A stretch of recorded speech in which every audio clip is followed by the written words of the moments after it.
नमस्कार, आप देख रहे हैं प्रभा साक्षी और मैं हूं आपके साथ रेणु तिवारी। आज हम बात करने जा रहे हैं खालिस्तान के ऊपर। खालिस्तान एक बार फिर से भारत में अपना सर उठा रहा है। आखिर इसके पीछे क्या कारण है, कौन सी परिस्थितियां जिम्मेदार हैं? आज इन्हीं सारे मुद्दों पर बात करने जा रहे हैं। हमारे साथ हैं चिंतक, विचारक, राष्ट्रीय सुरक्षा विशेषज्ञ जितेंद्र कुमार ओझा जी। सर, बहुत बहुत स्वागत है आपका प्रभा साक्षी में। बहुत धन्यवाद रेनू जी, जी। मुझसे बातचीत करने के लिए। जी। सर, इस समय खालिस्तान ही खालिस्तान हर न्यूज़पेपर में, हर मीडिया चैनल पर छाया हुआ है और उसके पीछे हैं अमृतपाल सिंह। आखिर आपको क्या लगता है, ये क्यों दोबारा से इतना उग्र तरीके से ये आंदोलन फिर से स्टार्ट हुआ है सर? देखिए, ये अपने आप और अचानक तो हो नहीं सकता है। जी। इसके पीछे काफ़ी सारी तैयारी की गई है और काफ़ी महीनों से तैयारी चल रही थी। और आप मुझसे पूछें तो जब भी पंजाब में जब ड्रग का ये वर्चस्व बढ़ा, ड्रग का जब खौफ बढ़ा और बहुत सारी चीज़ें हो रही थी, तब से ही ऐसा लग रहा था कि ये जो है खालिस्तान के रूप में या किसी न किसी रूप में ये पाकिस्तानी स्पॉन्सर्ड कवर्ट वॉर ज़रूर आएगा। तो ये जो है एक इंडिजिनस तरीका नहीं है, इंडिजिनस वॉर नहीं है। हालांकि पाकिस्तान के साथ सीमाओं पर सीज़ फायर है, लेकिन मुझे लगता है कि जब से मेरी याददाश्त है, हमेशा से पाकिस्तान के ज़रिए कई दफ़े वेस्ट की पेट्रोनेज में या अब चाइना की पेट्रोनेज में हम एक कवर्ट वॉर झेल रहे हैं। और इस कवर्ट वॉर में दुर्भाग्य से हमारे ही देश के रिसोर्सेज, हमारे ही देश के लोग, हमारे ही देश के इंस्टीट्यूशन, उनका इस्तेमाल हो रहा है और हमारी ही धरती पर हो रहा है। तो इसकी वजह यही है कि सरकार को डिस्टेबलाइज करने के लिए या हमें नीचा दिखाने के लिए एक दफ़े जो है ये चीन के पेट्रोनेज में ही, मुझे ये मेरी असेसमेंट तो यही है, पाकिस्तान ये दोबारा काम कर रहा है। और दुर्भाग्य से जो है काफ़ी सालों से एक भीतर ही भीतर सबटेरेनियन लेवल पे आप देखें कि एक मिसगाइडेड सिख यूथ है, उनको गलत गलत स्टोरी सुनाई जा रही हैं, स्टोरी सुना के जो है उनको बरगलाया जा रहा है। तो ये पूरी तरीके से रेनू जी एक पाकिस्तानी स्पॉन्सर्ड कवर्ट वॉर का तरीका है, जी। जो हमारे डेवलपमेंट को डिस्ट्रैक्ट करना चाहता है। और पंजाब हमारा बहुत ही मजबूत स्टेट रहा है। आप देखें कि चाहे एग्रीकल्चर हो, चाहे डिफेंस फोर्सेस हों या इवन स्पोर्ट्स हों, सारे जगह जो है पंजाब का किसी समय वर्चस्व होता था। तो जी। इस ह्यूमन रिसोर्स को बर्बाद करने की कोशिश की जा रही है। सर, आज की परिस्थितियाँ कैसे ज़िम्मेदार हैं कि आज ये आंदोलन एक बार फिर से, क्योंकि ऑपरेशन थंडर के बाद से ये काफ़ी शांत हो गया था। फिर आज की कौन-सी परिस्थितियाँ आपके अकॉर्डिंग ज़िम्मेदार हैं इस चीज़ के लिए? देखिए, वो एक अलग समय था।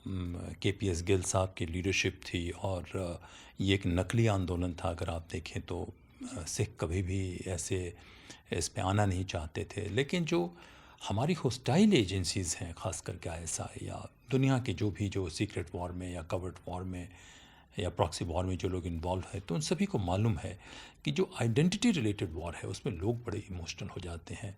उनको जो है सही या गलत के बीच में फ़र्क करने का की जो ताकत होती है वो ख़त्म हो जाती है। तो ये जो इस्लामिक रेडिकल ग्रुप्स हैं उनके ज़रिए तो नज़र आया, लेकिन वो भारत को नीचा दिखाने के लिए कि ये भारत में मेजॉरिटेरियन सरकार है, वो हर किस्म के माइनॉरिटीज़ को इल ट्रीट कर रही है। तो इसके लिए काफ़ी दिनों से तैयारी चल रही थी अगर आप देखें तो। साथ में ये भी हो रहा था कि जब सारी चीज़ें ठीक ठाक लग रही थी, तब भी जो है पाकिस्तानी किसी न किसी तरीके से इस सिख मिलिटेंसी को ज़िंदा रखे रहने की कोशिश कर रहे थे। उसे लाइफ सपोर्ट सिस्टम पे कहें या किसी और तरीके से कहें, उसको रखे जा रहे थे। और एक और बात ध्यान रखिए रेणु जी कि कोई भी इस तरीके की मिलिटेंसी या अग्रेशन कभी भी टैक्स पेयर के पैसे पे नहीं होती। ये और ऑर्गेनाइज्ड क्राइम दोनों साथ-साथ चलते हैं।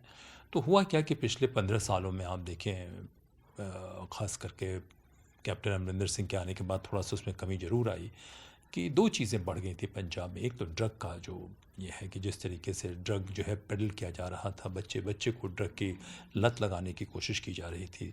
तो एक तरीके से तो वहाँ से वो उसकी तैयारी चल रही थी कि पाकिस्तानियों का एक सीक्रेट नेटवर्क चल रहा था, क्योंकि ये ड्रग अधिकतर अफ़गानिस्तान से ही आते थे और वो बिना पाकिस्तान के इन्वॉल्वमेंट के, बिना आईएसआई के इन्वॉल्वमेंट के पंजाब में वो आ ही नहीं सकते थे।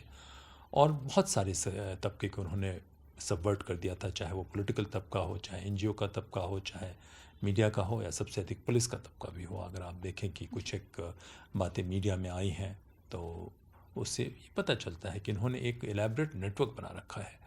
और ख़ास करके दुबई एक और जगह है जहाँ पे ये अमृतपाल सिंह का आपने ज़िक्र किया कि ये रहा है, तो दुबई में भी एक बहुत मौका मिलता है पाकिस्तानियों को सबवर्ट करने का, और वो इसलिए कर पाते हैं कि एक फाइनेंशियली वायबल, सस्टेनेबल या प्रॉफिटेबल मॉडल है उनके पास। वो मॉडल क्या है कि इसी के ज़रिए वो नकली नोट भी पेडल करते हैं, इसी के ज़रिए वो ड्रग के भी धंधा करते हैं, इसी के ज़रिए वो मनी लॉन्ड्रिंग का भी धंधा करते हैं। और पॉलिटिकल सेक्शन में या कई सेक्शन में जो लोग उनको पैसे पार्क करने होते हैं तो उसमें भी पाकिस्तानियों की बड़ी महारत हासिल है। तो उन्होंने एक इकोसिस्टम बना रखा है इस रीजन में या उसके बाहर भी। वो तमाम ग्रुप में आप देखें कि यहाँ तक हो गया है कि वो कोलंबिया और साउथ अफ्रीका पहुँच गए हैं अपने इस नेटवर्क के जरिए, अफ्रीका पहुँच गए हैं इसमें। यूरोप की स्ट्रीट गैंग्स को उन्होंने कोऑप्ट कर लिया है। ये मैं नहीं कह रहा हूँ, ये पश्चिम के रिटायर्ड जो सिक्योरोक्रेट्स हैं, रिटायर्ड सिक्योरिटी एक्सपर्ट्स हैं, उनकी असेसमेंट है, और ये रिसर्च बेस्ड असेसमेंट है, ये सिर्फ स्पेकुलेशन पे आधारित नहीं है। तो उन्होंने इस नेटवर्क का इस्तेमाल किया, और हम सिर्फ कहें कि पाकिस्तान की गलती है तो ये उचित नहीं होगा। हमारे अपने डोमेस्टिक गवर्नेंस इंस्टीट्यूशन में भी बहुत सारी कमी है, बहुत सारी चीज़ों को हम नज़रअंदाज करते रहे हैं, और उसका फ़ायदा उठा के जो है इन्होंने इस समय अचानक ये कर दिया। कभी कभी कहते हैं कि कवर्ट वॉर के लिए आपको कैपेसिटी बिल्ड करनी पड़ती है और उसके बाद एक सही मौके की तलाश करनी पड़ती है। तो उन्होंने चुपचाप रह के कैपेसिटी बिल्ड की और सही मौके का तलाश किया, उपयोग किया, और पाकिस्तान दुनिया भर में उसकी जितनी आईएसआई की प्रेजेंस है या पाकिस्तानी इसका, उनका एकमात्र एजेंडा है ये कि हर तरीके की ऑर्गेनाइज्ड क्राइम को कोऑप्ट करना और भारत को परेशान करना। तो और इसमें पश्चिम के काफ़ी देश जो हैं वो उनको पता नहीं चल पाता है, या कुछ जानबूझ के अनसुना करना चाहते हैं, या देखना नहीं चाहते हैं, या उतना प्रायोरिटी नहीं देते हैं। तो उसका कुल मिला के असर ये हुआ कि ये समस्या आज काफ़ी गंभीर मोड़ पे पहुंच गई है। जी सर। सर, आज ये गंभीर है, लेकिन हम बात कहते हैं कि कोई भी चीज़ अचानक से नहीं उगती, आप ही ने बोला था। हम इसके इतिहास पर कुछ बात करना चाहते हैं कि कैसे ये आंदोलन एक सिंपल एक विचारधारा थी ये खालिस्तान की, ये कैसे इतना उग्र बन गया, और इसके पीछे के क्या कारण थे, क्या परिस्थितियाँ उस समय की थी सर? देखिए, इसकी टोटल बातें तो पब्लिक डोमेन में नहीं है, लेकिन कुछ बातों का मुझे भी सुनने का मौका मिला। जो बहुत वरिष्ठ भारत के इंटेलिजेंस ऑफिसर्स रहे, उनका इंटरव्यू है, मैं सुन रहा था। वो सिख हैं, अभी भी हैं, बहुत बुज़ुर्ग हैं। तो उन्होंने सर्विस ज्वाइन किया था जब मेरा भी जन्म नहीं हुआ था, तब तो उनका इंटरव्यू सुनने का हमें मौका मिला। देखिए, ये 1940 में कोई सज्जन थे, डॉक्टर, मुझे नाम याद नहीं आ रहा है, वीर सिंह या क्या नाम था, याद नहीं आ रहा है मुझे। उन्होंने एक पैम्फलेट निकाला था जब लाहौर का सेशन चल रहा था, जिसमें तो उस सेशन में जो है उन्होंने ये शब्द, एक पैम्फलेट निकाला था, और कोई मास्टर तारा सिंह थे, उन्होंने उसका जिक्र किया। फिर 47 में जिक्र हुआ, किसी ने, कांग्रेस ने बिल्कुल ध्यान नहीं दिया और कहा कि नहीं, बिल्कुल नहीं, हम आपका बिल्कुल ध्यान रखेंगे। और उस समय सिख को हिंदुज़म का एक पार्ट समझा जाता रहा। और उसके बाद जो है 1947 के बाद होता है क्या है कि धीरे धीरे सिख तो बहुत डायनेमिक कम्युनिटी है, चाहे वो फ्रीडम स्ट्रगल कहें, चाहे उसके बाद भी जो वॉर्स में 65 की वॉर हो, या 62 की वॉर हो, या 71 की वॉर हो, सारी जगह इनका बहुत ज़बरदस्त कंट्रीब्यूशन रहा, हर एक एरिया में कंट्रीब्यूशन रहा। जैसे मैंने कहा, एग्रीकल्चर है या कोई चीज़ हो, सब जगह कंट्रीब्यूशन रहा। उसके बाद जो है वो लोगों ने ध्यान नहीं दिया, और 60s में इन्होंने पंजाब सूबा की बात करनी शुरू की 1950 में, कि भाई सिख जो है किसी भी डिस्ट्रिक्ट में मेजॉरिटी में नहीं थे। और जब पाकिस्तान से 1.5 करोड़ से अधिक लोग आए रिफ्यूजी बन के, तो बहुत बड़ा तबका, 15-20% उसमें सिख था। और जो मारे गए वहाँ से 10 लाख से अधिक लोग, उसमें भी आप देखें तो अधिकतर तबका सिख था, प्रपोर्शन का। क्योंकि वही लड़ाई कर रहे थे डिफेंड करने के लिए, क्योंकि हिंदुओं की तरफ से ये एक मार्शल कम्युनिटी बन के आई थी, हिंदुओं को ही डिफेंड करने के लिए बन के आई थी।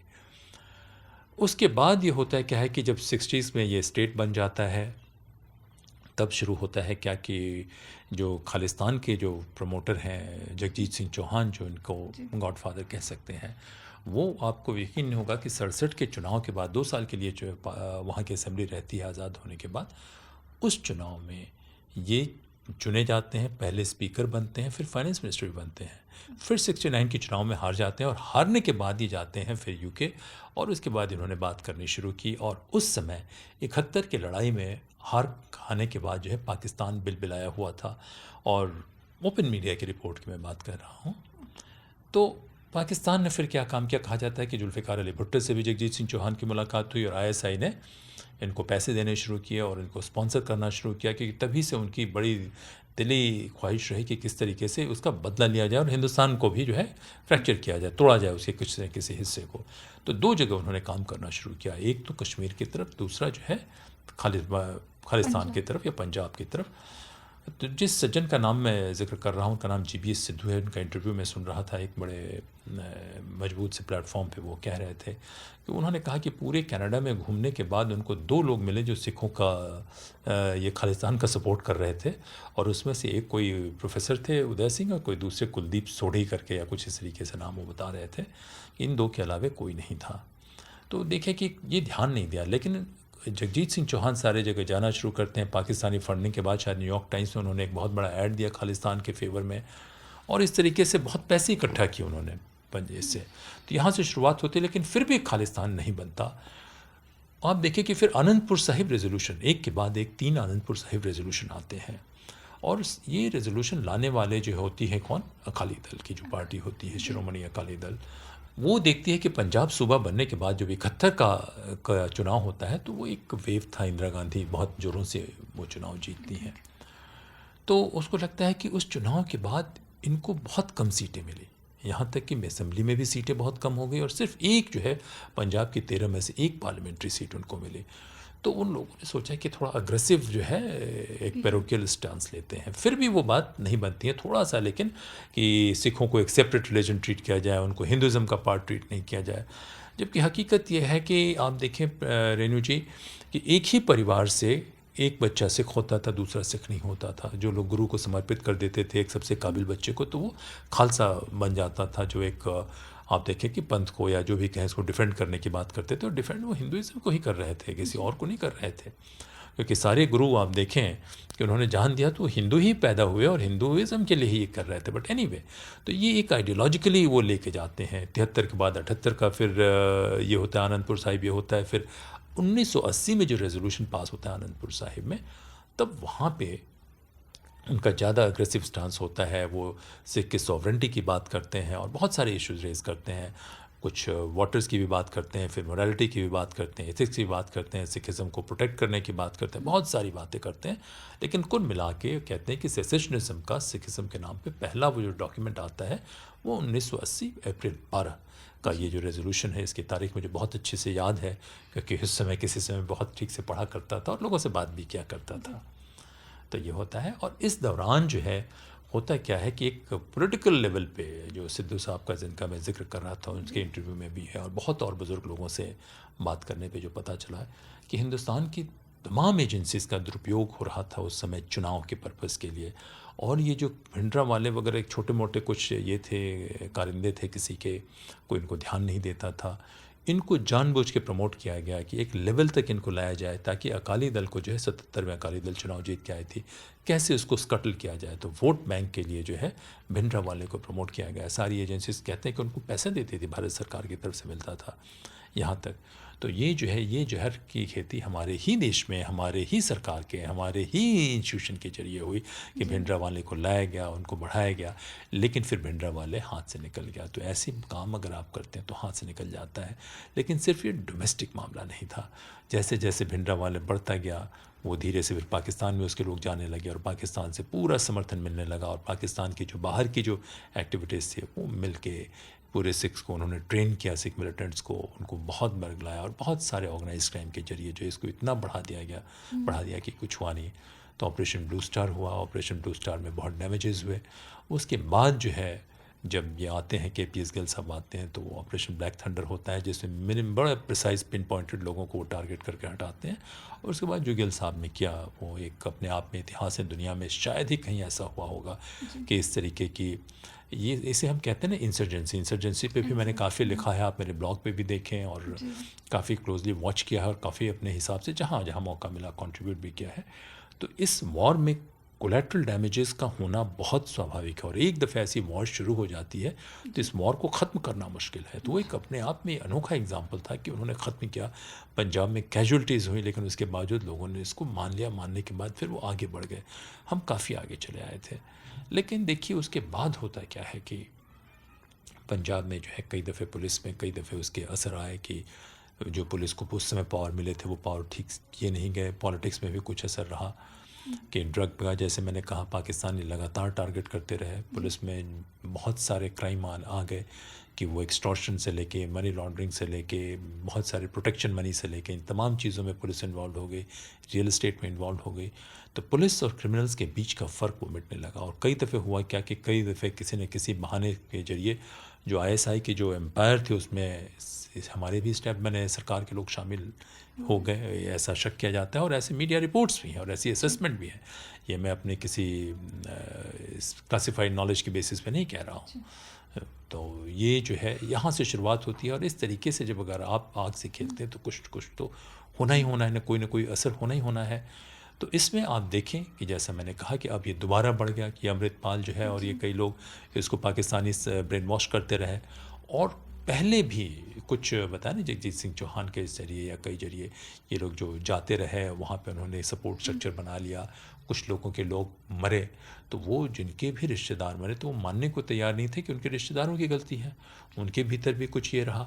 तो वो लोग भी करते रहे। और आप देखें कि कई एयरक्राफ्ट भी हाईजैक किया यहाँ से, और ख़ास करके जो एक कनिष्क एयरलाइन थी, ये था एयरक्राफ्ट 1985 में जिसमें मार दिया गया, गिरा दिया गया और कनाडा से आ रखा था। तो कनाडा में, यूके में और कई जगह ऑस्ट्रेलिया में इनकी पॉपुलेशन है। और इन तमाम जगहों पे आप देखें कि ये आईएसआई के साथ बहुत ही क्लोजली मिल के कोऑर्डिनेट कर रहे हैं। ये वेल ऑर्केस्ट्रेटेड है। और ये लड़ाई सिर्फ पैसे दे के नहीं है, ये लड़ाई कई दफ़े, ख़ास करके जब 84 का ये हुआ राइट हुआ, उसके बाद इंदिरा गांधी के असैसिनेशन के बाद, उसके बाद इतनी बड़ी बड़ी कहानियाँ, इतने बड़े बड़े झूठ बना के जो है उसको भेजे गए। और वो गलती हमारे पॉलिटिकल इस्टेब्लिशमेंट की ज़रूर रही, हमारे इंस्टीट्यूशंस की ऑटोनॉमी नहीं रही। तो आप देखें कि एक हमारी गलती है और हमारा दुश्मन ताक लगाए बैठे हुए है चालाकी के साथ कि कहाँ गलती करें, कहाँ हमारे घर में आग लगे। तो ये तमाम चीज़ों में मैं कहूँगा कि इसका मिल के जो है ये असर यहाँ पे है और हम यहाँ पहुँच गए हैं। सर, अब इसका असर ना अंतर्राष्ट्रीय स्तर पर भी देखने के लिए मिलने लगा है। हमने ब्रिटेन में देखा कि हाई कमीशन के, भारत के हाई कमीशन के बाहर किस तरह से खालिस्तानी समर्थक आए और उन्होंने भारतीय तिरंगे का अपमान किया। ऐसे ही ऑस्ट्रेलिया में हिंदुओं के मंदिर तोड़े गए। कनाडा में तो आए दिन ये घटनाएं होती रहती हैं। तो यहाँ इस तरह की घटनाएं होना भारत की एक छवि को खराब करने की तरह से भी देखी जा रही है और वहाँ की सरकारें कुछ नहीं कर रही हैं। तो इस पर आप क्या कहेंगे सर? देखिए, एक तो वहाँ की सरकारों को करना चाहिए और हमारे जो लोग हैं वहाँ पे जो बैठे हुए हैं उनको क्लोजली कोऑर्डिनेट करना चाहिए। गुरुद्वारों से भी टच में बने रहना चाहिए ताकि ये स्थिति कभी नहीं आनी चाहिए थी। तो ये कॉम्प्लिकेटेड ये है, जैसे हमें पता चला कि ये खेल जो है भारत के खिलाफ विदेशी धरती पे होते रहता है और होता है। तो हम सिर्फ कहें कि वहाँ की सरकार नहीं काम करें, हमारी भी विफलता है कि हम वहाँ की सरकार को नहीं बाध्य कर पा रहे हैं, मजबूर कर पा रहे हैं और नहीं उन पे प्रेशर ला पा रहे हैं। तो कहीं ना कहीं हमारे अंदर भी कमी है रेणु जी। और अगर हमारा दुश्मन लगातार एक बार हुआ, दो बार हुआ, चार बार हुआ, अगर वो हम पे अटैक करता है और हम उससे अटैक खाते रहते हैं तो ये हमारी कमज़ोरी है। तो ये कैसे खालिस्तान का मूवमेंट इतने होने के बाद, मूवमेंट तो मैं नहीं कहूँगा, खालिस्तान के नाम पे ये अपराध कैसे हो रहा है ये कुछ समझ में नहीं आ रहा है। क्योंकि जब भी मुझे मौका मिला और लोगों से बातचीत करने के बाद जो उनके जो करने वाले, झगड़ा करने वाले लोग होते हैं, ये छोटे मोटे रुफियंस होते हैं। जो उनके मास्टरमाइंड्स होते हैं वो कभी भी सामने नहीं आते हैं, वो पीछे बैठे रहते हैं। तो उनको दोनों को आइसोलेट करने की ज़रूरत थी। खास करके जो पाकिस्तान के जो लोग कर रहे हैं, जो दुश्मन हम पे अटैक कर रहा है तो उसके हाथ को ही पैरालाइज़ कर दीजिए, उसके हाथ को ही तोड़िए जो इनको खाना खिला रहा है। एक तो हम उसमें नाकामयाब रहे, दूसरे वहाँ की कम्युनिटी के लोग जो रहे उनको हम क्यों नहीं बाध्य कर पाए, क्यों नहीं परसुएट कर पाए, क्यों नहीं प्रेशर कर पाए, ये एक हम में भी कमी है। लेकिन कुल मिला के मैं नहीं कहूँगा कि सिर्फ कमी हमारी है, क्योंकि ये लोग आते रहते हैं, जाते रहते हैं, बदलते रहते हैं। यूके में जो भी हुआ बहुत ही दुर्भाग्यजनक हुआ। वहाँ के एम्बेसडर मेरे साथ हमने सर्विस ज्वाइन की, मैं तो खैर पहले रिटायर हो गया, लेकिन फाउंडेशन कोर्स होता है तो उनके साथ किया और सबसे ब्रिलियंट लोगों में से उनको हम लोग समझते हैं। तो शायद ये वहाँ के क्यू सिस्टम इतना मजबूत हो चुका था इन खालिस्तानियों का कि मौका नहीं मिल पाया और वहाँ के लोग जो हमारे एम्बेसी के लोग थे ध्यान नहीं दे पाए। मेरा ये होता तो मैं यही कहता कि नहीं, आप जो है जितने वहाँ के गुरुद्वारे हैं, जितने एमिनेंट सिख हैं, आप उनसे इंगेज कीजिए। एम्बेसडर के लेवल पे नहीं तो जूनियर लेवल पे इंगेज कीजिए। दूसरा, वहाँ की पुलिस से आपकी इंगेजमेंट होनी चाहिए। और ये सिर्फ हमारे हाई कमीशन तक आ गए यही नहीं होना चाहिए, वो कहीं पर भी एंटी इंडिया काम नहीं कर पाए, किसी गुरुद्वारे में नहीं कर पाए, ये हमारा लक्ष्य होना चाहिए। तो कहीं ना कहीं देखिए, जो हमारी ओरिएंटेशन है, जो हमारी दिक्कत है, वहाँ पे कहीं हम नाकाम हो रहे हैं इस कावड़ युद्ध में जो पाकिस्तान के माध्यम से हो रहा है। कहीं ना कहीं तो दिक्कत ज़रूर है। सर, आप एक अंतर्राष्ट्रीय स्तर पर अब बातें करते हैं, तो आपको क्या लगता है कि यूके के साथ भारत के रिलेशंस भी अच्छे हैं? ऐसा नहीं है कि, और इवन इस समय तो भारत में जन्मा एक व्यक्ति ही यूके का प्रधानमंत्री है, तो इस तरह की सिचुएशन क्यों आ रही है? सामने तो ये भी आया है कि अपोजिशन पार्टी के 2 लोग इस तरह की घटनाओं में शामिल थे, उनके द्वारा ही वोट बैंक अपना बढ़ाने के लिए इस तरह की घटनाएं की गई हैं, तो इस पर क्या कहेंगे सर? देखिए, यूके की सरकार कुछ अलग सी सरकार है। वहाँ पे रूल ऑफ लॉ है। प्रधानमंत्री डे टू डे फंक्शनिंग में पुलिस के इंटरफेयर नहीं कर सकते हैं। अगर वहाँ का पुलिस चीफ सबवर्ट है तो शायद वो कुछ नहीं कर पाएंगे, वो उनकी मजबूरी है। वहाँ रूल ऑफ लॉ के जरिए मैं आपको बताऊंगा कि एक दफ़े कुछ लोग बीमार थे, मैं उस समय था, यूके के प्रधानमंत्री डेविड कैमरॉन थे, वो चले गए हॉस्पिटल में डॉक्टर की मर्जी के बगैर, और डॉक्टर ने उन्हें डांट के भगा दिया कि आप क्या समझ रखे हैं। तो उनका एक काम है प्राइम मिनिस्टर के रूप में, तो ये डे टू डे में कर नहीं पाएंगे। तो संभव है कुछ वहाँ की ताकतें हैं, जो एक इंडियन ऑरिजिन का प्राइम मिनिस्टर हो, उसके टेन्योर में भारत के साथ जो है अच्छे संबंध साबोटाज कर देना चाहते हैं, तो ये एक तरीका हो सकता है। दूसरा, जैसे मैंने कहा कि जब भी यूके वाली बात कर रही है कि ये जो है लेबर पार्टी में हमेशा से पाकिस्तानियों का वर्चस्व रहा है। पाकिस्तान का, जैसे हमने कहा कि दुनिया भर के ऑर्गेनाइज क्राइम में पाकिस्तान का बहुत अधिक वर्चस्व है, क्योंकि भले ही पाकिस्तान की जनता गरीबी में जी रही हो, ये ऑर्गेनाइज क्राइम के जरिए इतने फंड इकट्ठा कर पाते हैं कि वो यूके की पार्लियामेंट में भी वो अपने लोगों को, कई लोगों को वो स्पॉन्सर कर चुके रहते हैं और वो लोग रहते हैं। और जो पैसे के बेसिस पे जो लॉयल्टी होती है वो बड़ी मजबूत लॉयल्टी होती है, ख़ास करके जब अंडर हैंड पैसे के बेसिस पे जो लोग थ्राइव कर रहे होते हैं। तो भारत को इस तमाम इंफ्रास्ट्रक्चर को तोड़ने की ज़रूरत पड़ेगी, भले ही हम उसे पाकिस्तान को अंडर एस्टिमेट करें, क्योंकि पाकिस्तान के पीछे हमेशा कोई ना कोई खड़ा रहता है। आप देखिए कि उन 2001 के 9/11 अटैक से पहले पाकिस्तान के पीछे अमेरिका का हाथ हुआ करता था। आज देखिए कि इस रीजन में अमेरिका की कितनी दुर्दशा हुई कि वो 20 साल रहने के बाद जो है अफ़गानिस्तान से वो बेइज्जत होकर गया, और वही पाकिस्तान उसके बेइज्जत कराने में पाकिस्तान का हाथ रहा, और इस समय पाकिस्तान के पीछे चाइना खड़ा हुआ था। और चाइना और भारत के संबंध ऐसे हैं कि चाइना कभी नहीं चाहेगा कि भारत एक पॉइंट के बाद मजबूत हो सके।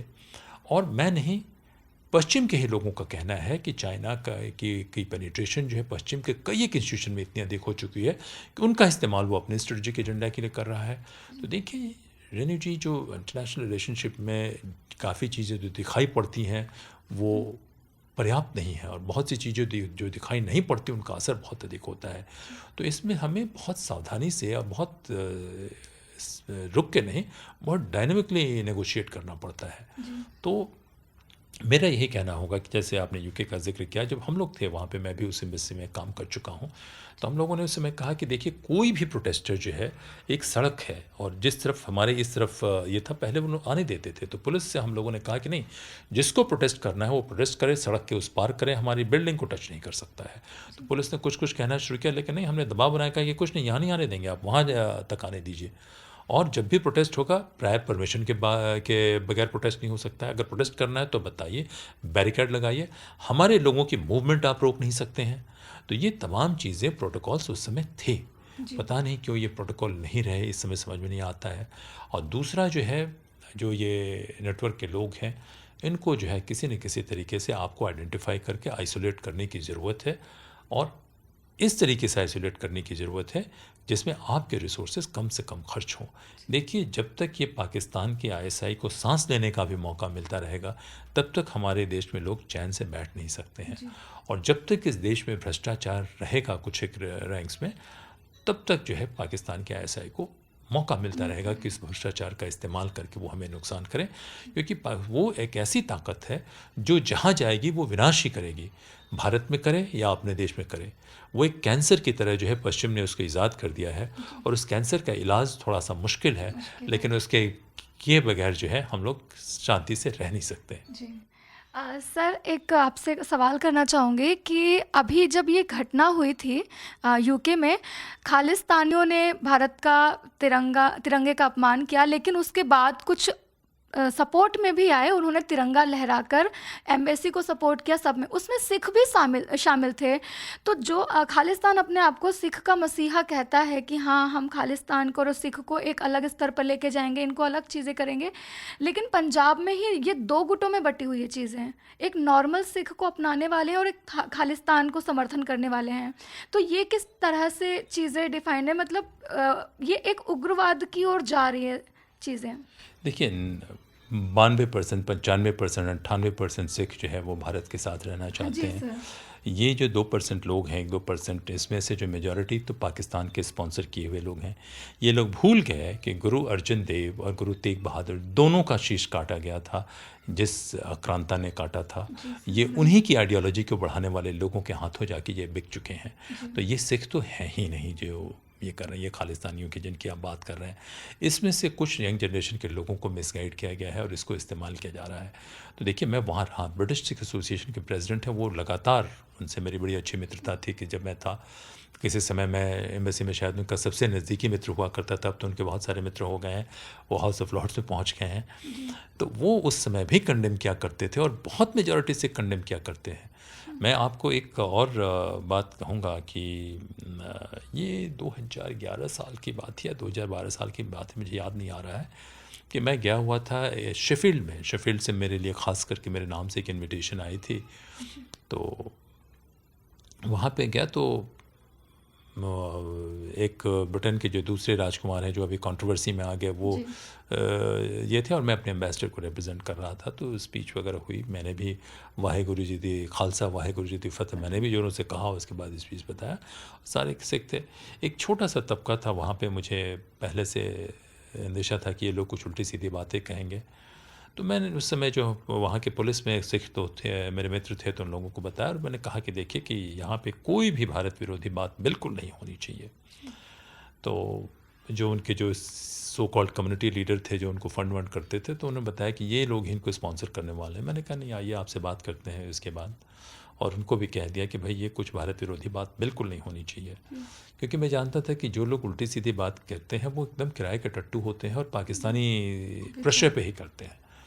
तो जो दो सिख लीडर थे उनको बताया, मैंने कहा देखिए आज आपका इतना नाम है, इतना जोर है, क्योंकि आप भारत जैसे बड़े देश के हिस्सा हैं और आप देखें कि हर जगह जो है सिख हमारे यहाँ पे फोर फ्रंट पे रहे हैं। तो बोला हाँ हाँ बिल्कुल।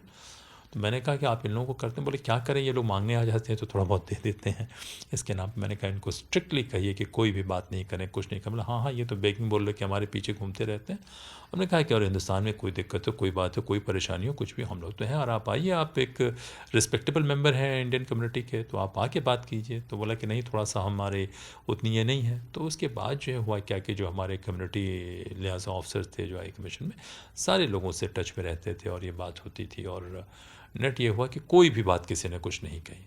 तो देखिए अगर आप कम्युनिटी के जो लोग हैं उनसे आप टच में रहेंगे, बात करेंगे, तो आपको पता भी चलेगा कि कौन से ऐसे नेफारियस एलिमेंट्स हैं जो उसके इस पर कर। अच्छा एक बात और मैं बताना भूल गया कि जब मैं शेफील्ड में गुरुद्वारे में पहुंचा और ये जो प्रोग्राम था, तो देखा कि पाकिस्तानी भी पहुंचे हुए हैं, इंक्लूडिंग उनके एम्बेसी के लोग पहुंचे हुए हैं। तो हमने कहा ये क्या कर रहे हैं आप यहाँ, आपके यहाँ क्या ज़रूरत है? सीधे मैंने कहा उनके मुंह पे कि आपके यहाँ पे क्या ज़रूरत है, आप क्यों कर रहे हैं? नहीं नहीं ये हमारे इनके सरदार जी से बड़े अच्छे संबंध थे, ये लोग बुलाते रहते हैं, तो इसलिए मैं चला आया।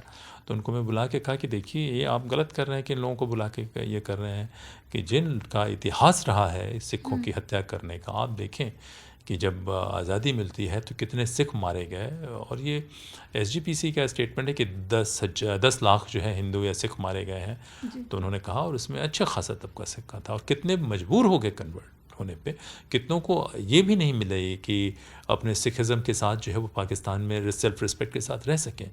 उसी समय एक ये हुआ था कि किसी सिख का पकड़ के उन्होंने बाल काट दिया था, उसकी ज़मीन जो है हड़प ली थी। तो जो जुल्म सिखों के साथ पाकिस्तान में हो रहा था उन्हीं के साथ आप मिले हुए हैं। जो बात की तो उन्होंने उस पाकिस्तानी को इनको हटा दिया मेन प्रोग्राम से और वो पाकिस्तानी चल गया। तो थोड़ा सा मैंने बड़ा सख्त ये किया और बड़ा अनडिप्लोमेटिक हो के भी मैंने पोजीशन लिया और उसके बाद जो हटा दिया गया। तो ये देखिए ये अगर आप दुश्मन को, जो इतना गिरा हुआ दुश्मन है, उस पे आप नज़र नहीं रखेंगे तो वो दुश्मन तो आप पे सांप की तरह फन बैठने लगा के बैठे हुए है कि जहाँ मौका मिले वहाँ वो काटेगा।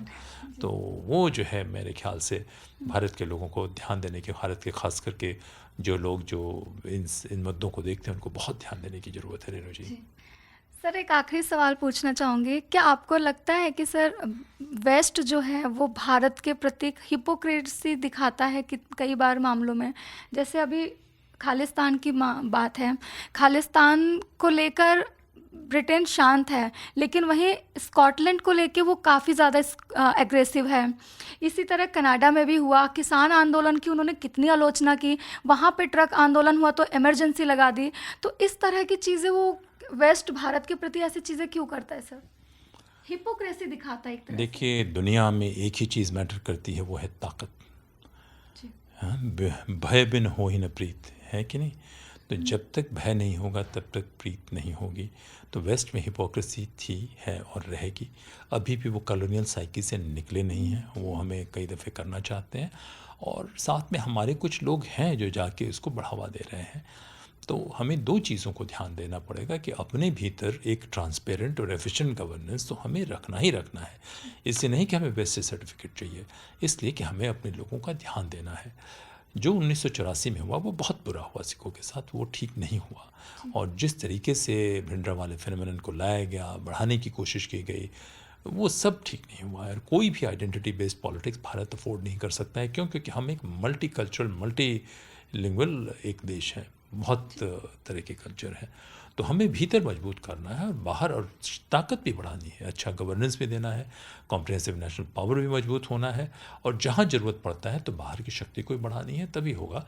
और उनके हिपोक्रेसी को ध्यान नहीं देना है। मैं कहूँगा जब तक हम अपने घर में आश्वस्त हैं कि हम ठीक कर रहे हैं, तो हमें किसी से सलाह लेने की कोई ज़रूरत नहीं है। जी सर। सर इन तमाम जानकारी के लिए आपका बहुत बहुत शुक्रिया। बहुत धन्यवाद मुझे बुलाने के लिए और मुझसे बातचीत करने के लिए। धन्यवाद। हम बात कर रहे थे खालिस्तान पर कि कैसे इस समय भारत में खालिस्तान एक बार फिर से सर उठा रहा है। कहा जा रहा है कि 2.0 वाला खालिस्तान इस समय बरकरार है। सर इसी तरह से बात की जा रही है। तो ऐसे ही लेटेस्ट अपडेट रहा है, बरकरार नहीं, दोबारा उभर रहा है सर। तो 2.0 खालिस्तान, अब इसको कह सकते हैं चैप्टर। ऐसे ही लेटेस्ट अपडेट के लिए, देश दुनिया की तमाम खबरों के लिए आप बने रहें प्रभा साक्षी के साथ। अगर आप भी लेना चाहते हैं देश दुनिया की तमाम जानकारी, तो आज ही सब्सक्राइब करें हमारे चैनल को। साथ ही नीचे दिए बेल आइकन को जरूर दबाएं ताकि हर अपडेट आप तक पहुंच सके।